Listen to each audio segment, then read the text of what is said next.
ridiculed me for being adopted, claiming I wasn't true family. Years later, at his wedding, I casually revealed his bride was my biological sister. And what happened next? I should start by explaining that I was adopted as an infant. My adoptive parents, whom I call mom and dad because that's who they are to me, have always been wonderful about it. They were open about my adoption, answered all my questions truthfully, and ensured I felt chosen and loved. The issue wasn't with them, it was with my cousin Ethan. Since childhood, he's used my adoption as his go-to taunt. When I say taunt, I mean he spent nearly 2 decades trying to make me feel like I didn't belong in our family. As kids, it seemed harmless at first. He'd introduce me to his friends as his fake cousin or the adopted one. At Thanksgiving, he'd loudly wonder if the turkey would taste the same for me since I wasn't really part of the family. During family portraits, he'd suggest I step aside since I wasn't truly related. Every single time. As we grew older, it escalated. At my quinceañera, he gifted me a DNA test kit in front of everyone, saying, "Maybe now you can find people who actually want you." At his high school graduation, he got drunk and told everyone how his aunt and uncle had to settle for buying a kid because they couldn't have their own. When I got accepted into university, he commented on my Instagram post, asking if I got in through the orphan scholarship program. My aunt and uncle, Ethan's parents, tried to curb his behavior when we were young, but eventually they dismissed it as, "That's just Ethan being Ethan," or "He's just teasing." My parents defended me, but that only made Ethan target me more when they weren't around. By my teens, I was having panic attacks before every family gathering. 6 years ago, I decided to find my birth family.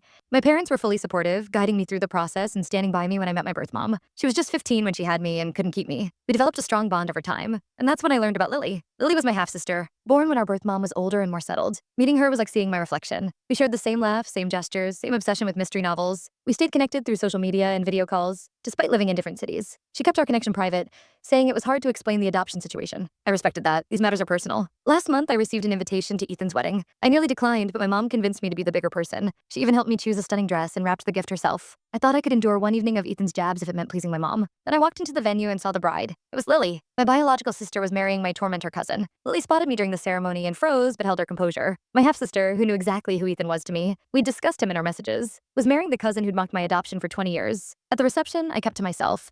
Then Ethan swaggered over to my table, already drunk on his own ego. "Hey, cousin," he slurred. "Thanks for coming, even though you're not really family. Get it? Because you're adopted," he chuckled. I stood, smoothed my dress, and gave a calm smile. "Actually, Ethan," I said loudly enough for nearby tables to hear, "I'm more family than you realize. Your new wife, Lily? She's my biological sister, so congratulations. You just married into the family you've been ridiculing for 2 decades. Ethan's face cycled through a dozen emotions in seconds. Lily dropped her wine glass, the shatter breaking the silence. Chaos erupted. Ethan shouted that I was lying. Lily, in tears, confirmed it was true. Their parents were baffled. Ethan's mom called me a vindictive jerk for ruining their perfect day. My mom tried to de-escalate while my dad sat there, grinning ear to ear, raising his beer to me. Lily's dad, who also didn't know about me, demanded explanations. Ethan kept accusing me of orchestrating this to sabotage his wedding. The wedding planner looked ready to collapse. The DJ tried to kick off a line dance to shift the mood. I grabbed my purse and walked out amid the uproar. Head high. My phone hasn't stopped pinging since. Lily texted, saying she planned to tell him eventually, and that I ruined everything. Ethan left voicemails of incoherent ranting. Half the family calls me a villain. The other half calls me a legend. Turns out blood family isn't always what you expect, huh, Ethan?